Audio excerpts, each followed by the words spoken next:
हरे कृष्ण। कार्तिक मास महामहोत्सव की जय। आमे कार्तिक मासरे पंचम दिन रे अछंती। तो आमे आज श्रीमती राधाराणींकर दिव्य गुणगान करिबा। तो श्रीमती राधाराणींकर गुणगान ए कार्तिक मासरे कले आमे वास्तव रे वृंदावन वासर फल प्राप्ति कर परिबा। अर्थात आमे वृंदावन रे वास ही करिबा, जोटी श्रीमती राधाराणी कृष्ण अन्य गोप गोपी माने सदैव विद्यमान। श्रीमती राधाराणी को पुराण रे कहा जाए राधा वृंदावने बने। द श्रीमती राधाराणी वृंदावन रा अधिष्ठात्री देवी और तांकर विशेष गुण माधुर्य भाव प्रकाश करेवा, स्वीटनेस, मधुरता। कृष्णदास कविराज गोस्वामी कहते कि माधुर्य भगवता सार, कि परम पुरुष भगवानंकर सार हैला माधुर्य भाव। The essence of the Supreme Personality of Godhead is sweetness.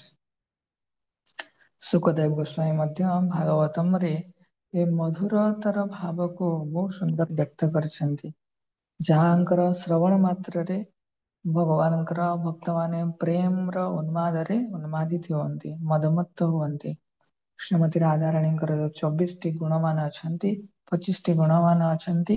तो समस्त गुणमानक मध्यरे प्रथम गुण हरा ए मधुर भाव, स्वीटनेस। प्रथम गुण पर जो आउ छटी प्रथम 6टी गुण श्रीमती राधाराणींकर दिव्य चिन्मय शरीर, श्रीमती राधाराणींकर दिव्य चिन्मय शरीर विषय वर्णन कराई। ए पौर्णमासी देवी वृंदावन रे तो थरे श्रीमती राधाराणींकर दर्शन करछंती। तो तांको देखिकी से बहुत सुंदर वर्णन करछंती कि श्रीमती राधाराणी कर्णमासी देवी जे अछंती से टिके वयस्क लोक किंतु जोगमाया, तेणु से श्रीमती राधाराणी को दर्शन करिकी से कहउछंती कि ए राधाराणी रो जो दिव्य नयन अछि तो यह नील पद्मर, सतेज नील पद्मर तार आभा को प्रतिहत करुछि।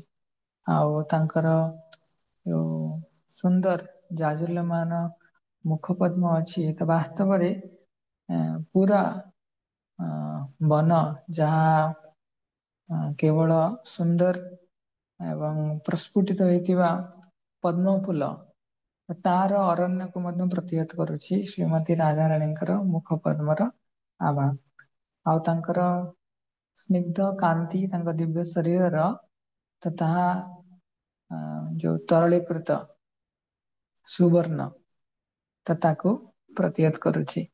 तेणु राधाराणी एते स्वीट, एते माने अप्रतिम रूपरे मधुर तो कही संसार रे कळना करि परिबेनी। एवं एही अप्रतिम मधुरता केवल कृष्णଙ୍କର प्रसन्नता निमित्त।